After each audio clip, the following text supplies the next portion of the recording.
Captain Alan Wright of the experimental vessel U.S. Defiant sat in his command chair on the bridge. The ship was testing new engines at the edge of the solar system. Wright was a tall man with short brown hair and bright blue eyes. At 42 years old, he had spent half his life exploring space. He liked the quiet of deep space and the soft hum of the ship's engines. "Captain, coffee?" asked Lisa Martinez, his executive officer. She was smart and trusted by everyone on the ship. Wright smiled and took the cup. "Thanks, Martinez. How are the engine tests going?" "All systems normal, sir. We've reached 85% of target speed with no problems." Wright was about to take his first sip when loud alarms started blaring throughout the ship. Red warning lights flashed on all screens. "What's happening?" Wright asked, putting down his coffee. Officer Sam Kelly at the radar station looked nervous. "Sir, something big just appeared at the edge of our solar system. It's massive." Wright stood up. "Show me." The main screen lit up with an image that made everyone on the bridge go silent. A huge ship hung in space. It was at least 20 times bigger than the largest human ship ever built. Its dark metal hull had strange glowing lines running across it. The design was unlike anything humans had ever made. "Are they doing anything?" Wright asked. "No, sir," replied Kelly. "They're just sitting there." Martinez stepped closer to Wright. "First contact, sir. Real aliens." Wright nodded slowly. "Let's not jump to conclusions. Could be friendly." Just then, Communications Officer Rita Patel called out, "Captain, we're receiving a transmission from the alien ship." "Put it through," Wright ordered. The screen changed to show a strange being. It had purple skin, 4 eyes, and what looked like bone plates covering parts of its face. When it spoke, the sound was like rocks grinding together. The universal translator built by Earth scientists worked hard to understand the alien language. After a few seconds, words appeared on the screen. "Humans of Earth. We are the Galactic Empyrean. We control 5,000 star systems and 300 planets. Your solar system is now part of our territory. You are now our subjects. Resistance is futile. Compliance is mandatory. Prepare for our arrival." The bridge went silent. Everyone looked at Captain Wright, waiting for his reaction. This was humanity's first contact with aliens, and they were threatening to take over Earth. Wright looked at Martinez, then back at the screen. His face was serious for a moment. Then he did something the aliens didn't expect. He laughed. It started as a small chuckle, then grew into a full laugh that echoed around the quiet bridge. The alien on screen seemed confused by this reaction. "You know what, Martinez?" Wright said, wiping a tear from his eye. "I think they've been watching our old science fiction shows. They sound exactly like every bad alien movie villain." Martinez smiled nervously. "Sir, I don't think they're joking." Wright's face became serious again, but his eyes still showed amusement. "Neither am I. Tell Earth what's happening. And let's prepare a proper welcome for our new friends." As the crew rushed to follow orders, Wright picked up his coffee and took a calm sip. Humans had faced many challenges in their history. This was just one more. And if these aliens thought humans would simply bow down and accept being ruled, they were in for a big surprise. 3 days after the first contact, the aliens came to Earth. They landed a small ship in the large square in front of the United Nations building in New York. Crowds of people gathered behind police lines, trying to see the first aliens to visit Earth. The ship was smooth and shiny, with the same strange glowing lines as the big ship in space. When the door opened with a hiss of steam, everyone went quiet. Admiral Zokar stepped out first. He was tall, almost 7 feet, with blue skin that seemed to shimmer in the sunlight. He wore armor made of some metal no one on Earth had seen before. It had strange symbols carved into it that glowed faintly. His 4 eyes blinked as he looked around at the humans. 5 more aliens followed him, all wearing similar armor, but not as fancy as Zokar's. They carried what looked like weapons. though they kept them pointed down. A group of human leaders waited at the bottom of the stairs.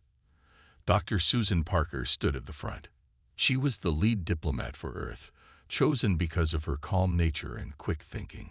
She had short gray hair and wore a simple blue suit. "Welcome to Earth," Susan said with a polite smile. "We are honored to meet beings from another world." Zokar looked down at her. His face had no expression humans could understand. "We do not come for honors," he said in a deep voice. The aliens had learned human languages quickly. "We come to accept your surrender." Susan's smile did not change. "Perhaps we could discuss this inside. We have prepared a meeting room." The aliens followed the humans into the United Nations building.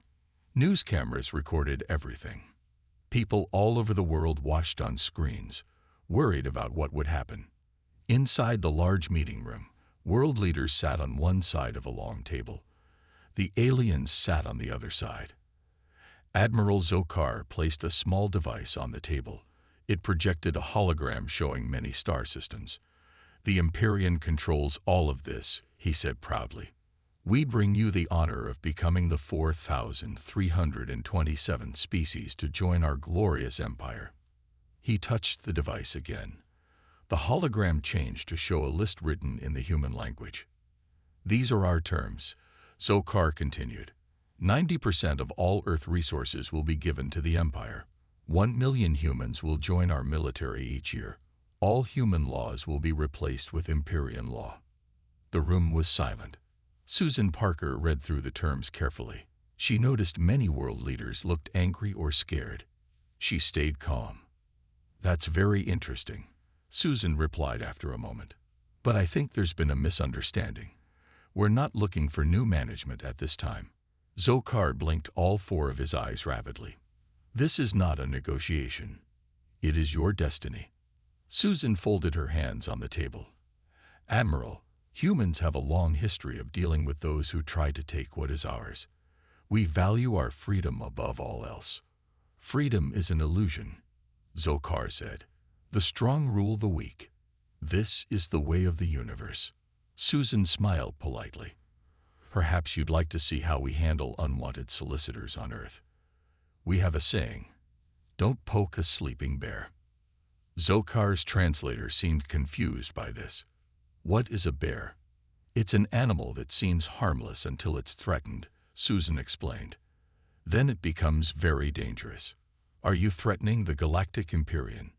Zokar asked, his voice getting louder. Susan's smile remained pleasant. "Not at all. I'm simply suggesting you might want to reconsider your approach. We would prefer to be friends rather than subjects."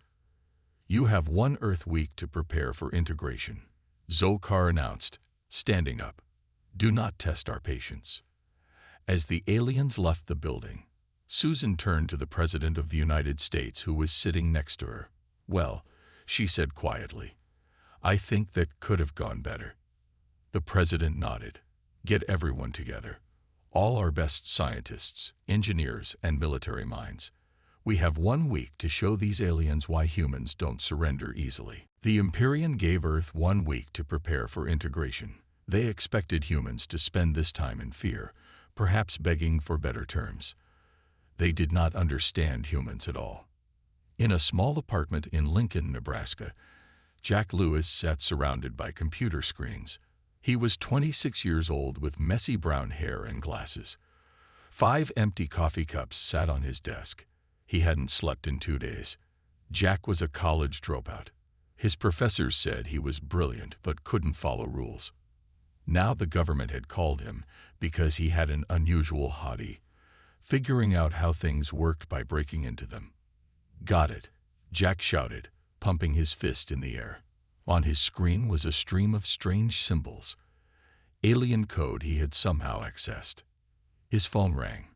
It was the Secretary of Defense. "Mr. Lewis, any progress?" the secretary asked. Jack grinned. "Their systems are actually pretty straightforward," he explained. "Their encryption is based on mathematical principles we figured out centuries ago. They've been using the same systems for thousands of years without improving them. I'm already inside their communication network." The secretary was silent for a moment. You hacked an advanced alien civilization in 2 days. Well, they're advanced in some ways, Jack said. But they stopped innovating. They got comfortable. Meanwhile, in a laboratory in Geneva, Switzerland, Dr. Maria Gonzalez worked with a team of scientists. Maria was in her 40s with curly black hair pulled back in a tight bun. She had been studying the scans of the alien ships nonstop. Look at this, she said to her team, pointing at a 3D model on her screen. Their shields work by creating an energy field that blocks physical objects. But the energy has a specific frequency. Can we disrupt it? Asked one of her colleagues. Maria smiled. Better. I think we can copy it. She held up a small device. This prototype should create the same kind of shield. Their technology relies on principles we've already theorized. They've just had longer to implement them. At a naval base in San Diego, California, engineer Ben Howard watched as workers built small ships based on his designs. Ben was 34, with dark skin and a serious face that rarely smiled. But today, he was smiling. How many are ready?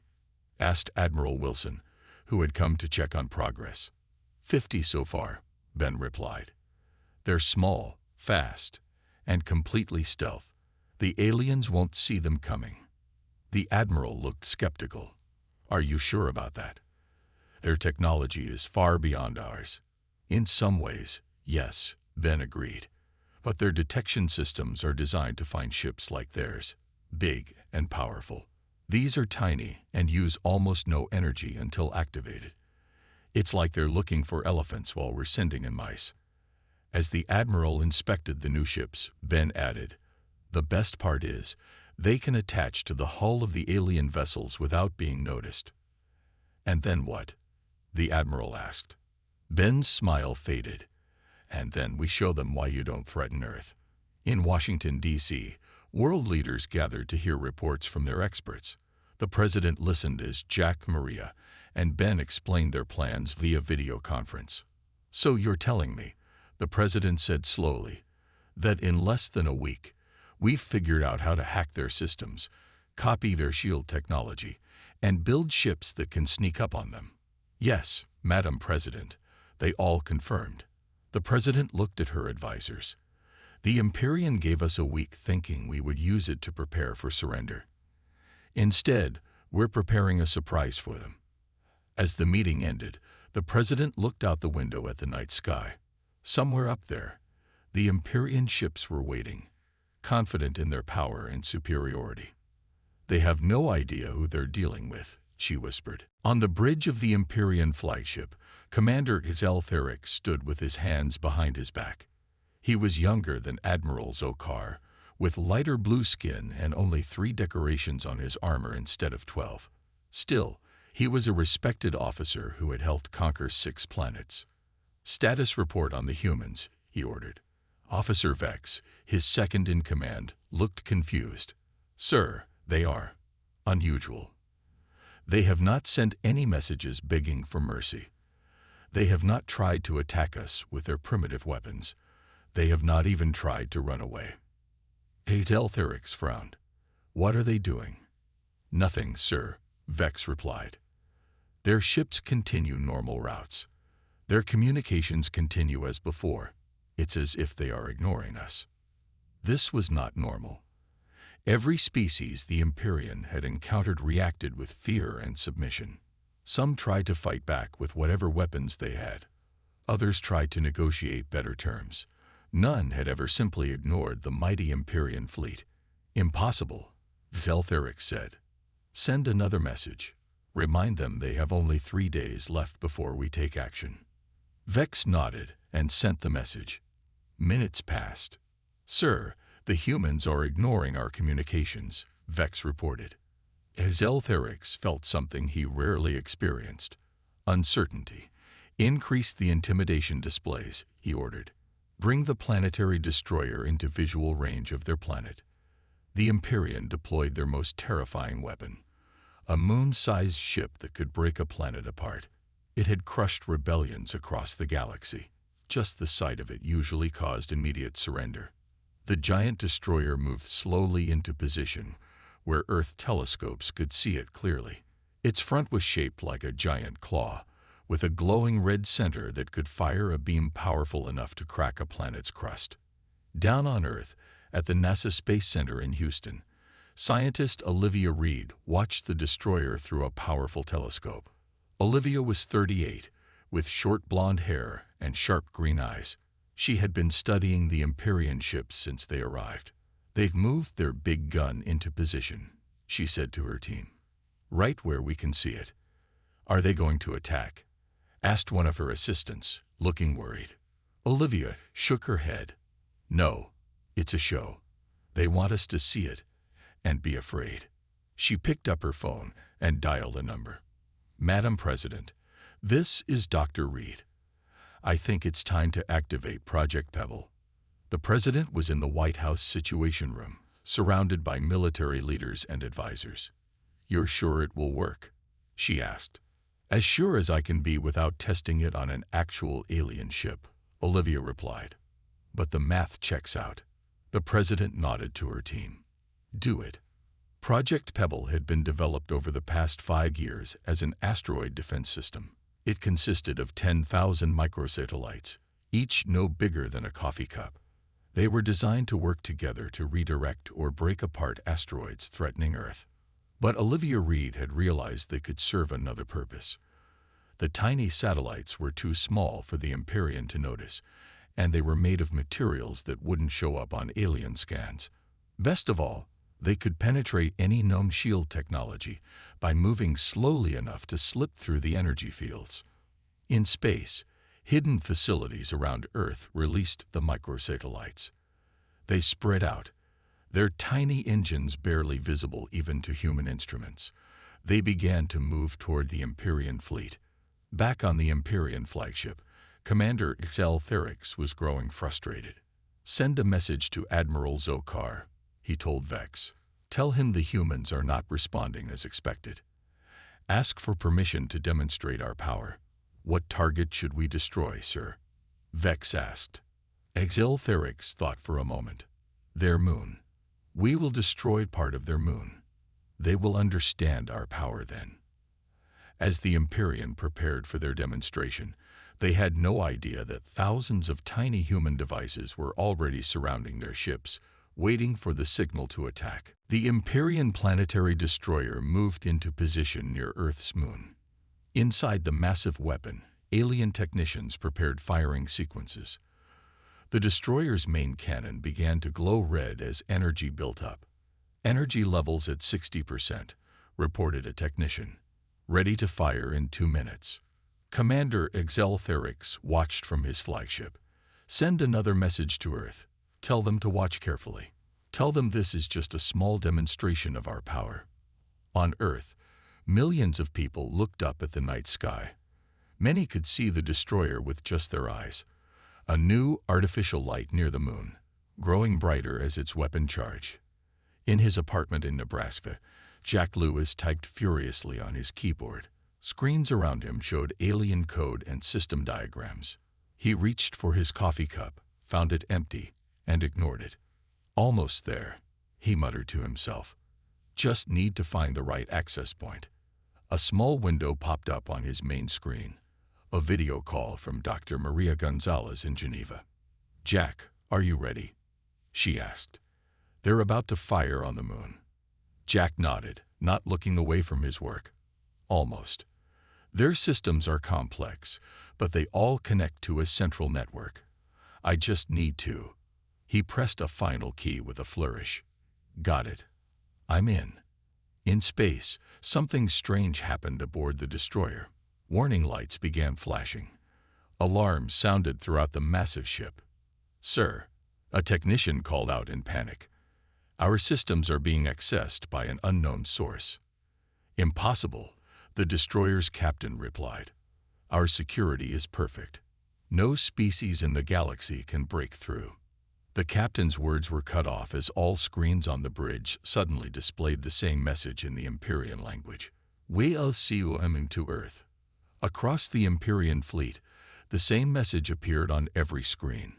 Systems began shutting down. Weapons went offline. Life support remained working, but everything else started failing. "Sir, we're detecting intrusions in our network." An Empyrean technician cried out to Commander Xeltherix. It spread to every ship in the fleet. Xeltherix couldn't believe what was happening. How? Their technology is primitive. They don't even have faster-than-light travel. Jack Lewis had deployed a virus that spread through the Empyrean fleet, disabling weapons systems and life support overrides. It was designed not to harm the aliens, just to stop them from attacking. At the same time, in Geneva, Dr. Gonzalez pressed a button on her console, activating disruption field now.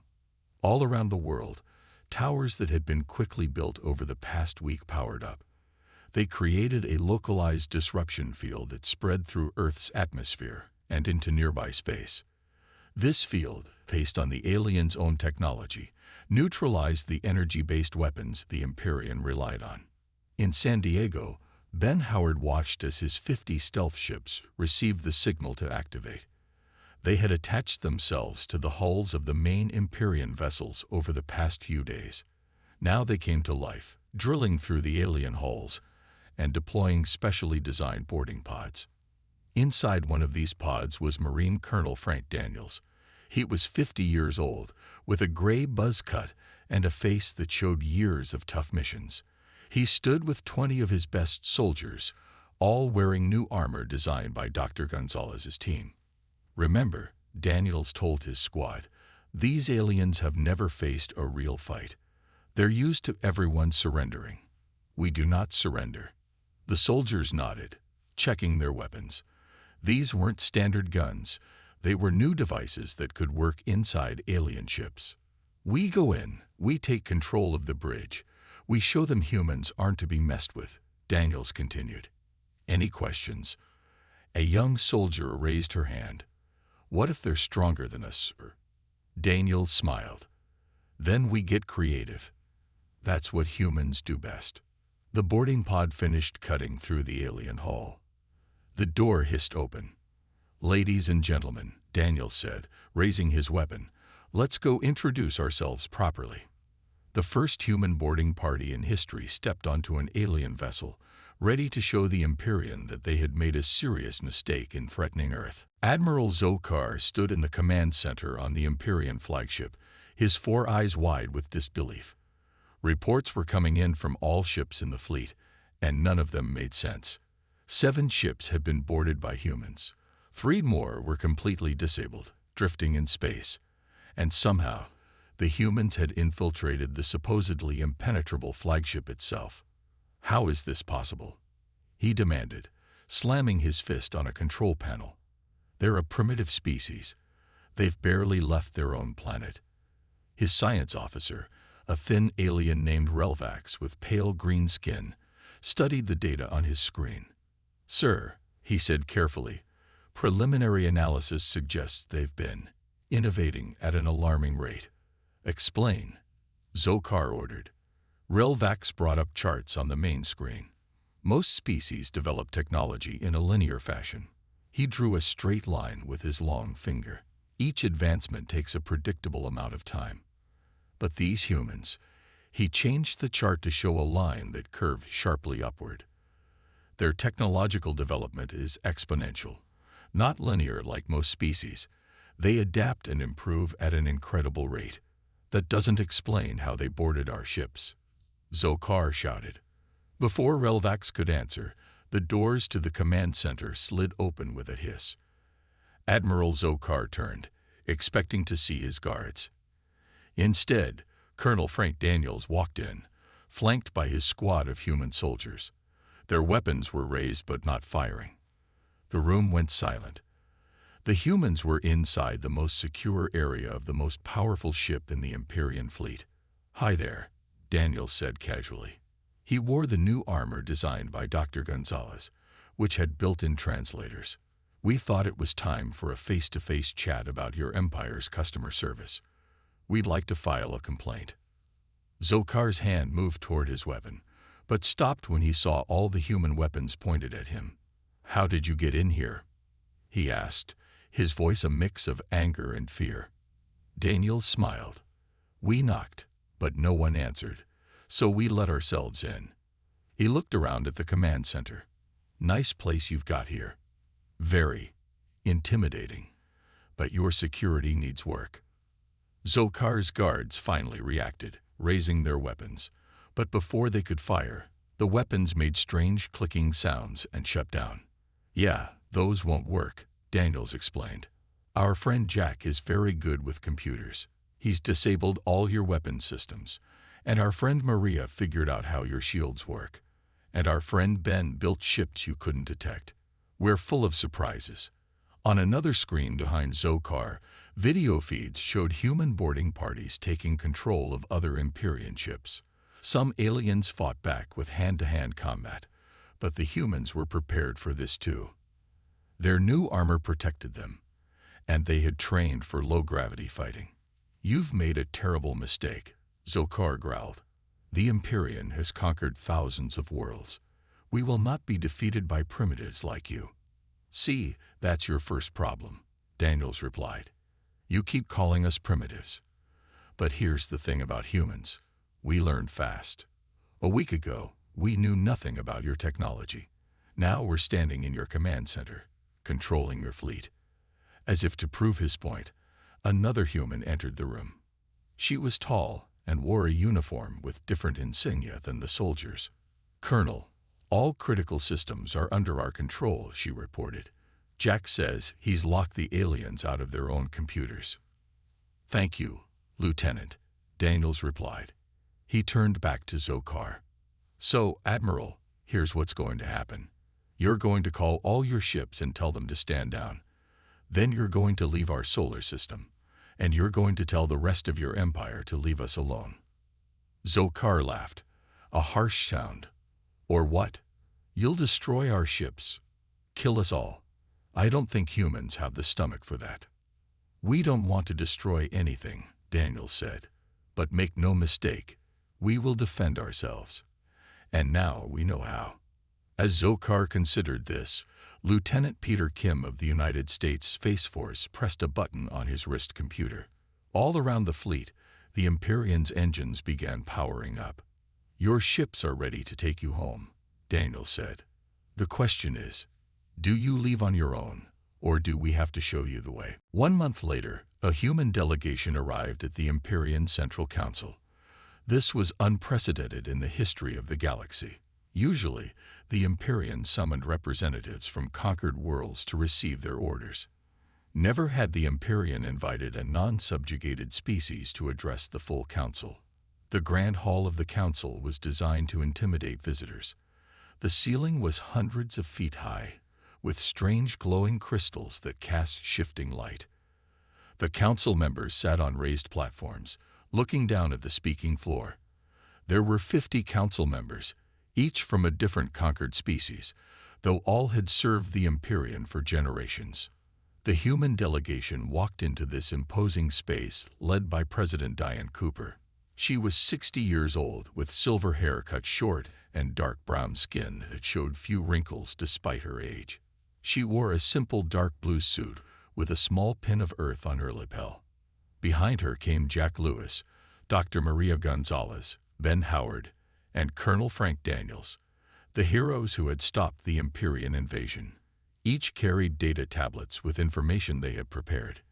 The Empyrean High Chancellor, a massive being with red skin and 6 arms, spoke first. "You may address the council," he said, his voice echoing through the hall. "You may explain why we should not send our entire fleet to destroy your world for your insolence." President Cooper smiled. She did not look intimidated at all. "Thank you for that warm welcome," she said, her voice clear and confident. "We've reviewed your empire's structure during the past month, and frankly, it needs updating."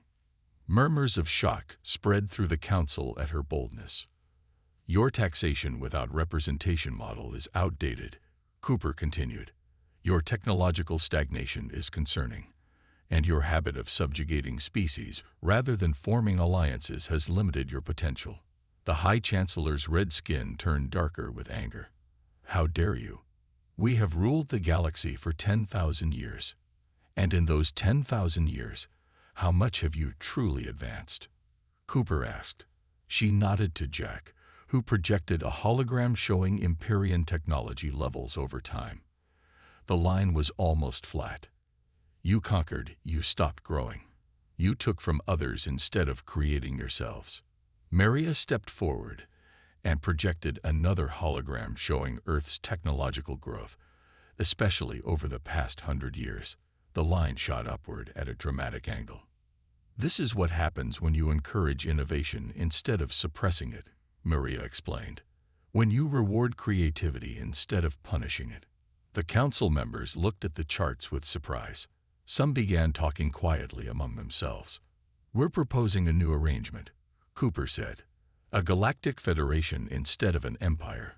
Equal representation for all species, shared technological advancement, and a mutual defense pact against any true threats to our galaxy. Ben Howard presented designs for new ships that combined human creativity with Empyrean technology.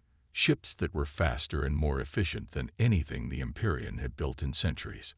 The High Chancellor sputtered in outrage, but several council members looked interested. President Cooper smiled. We humans have a saying, a rising tide lifts all boats.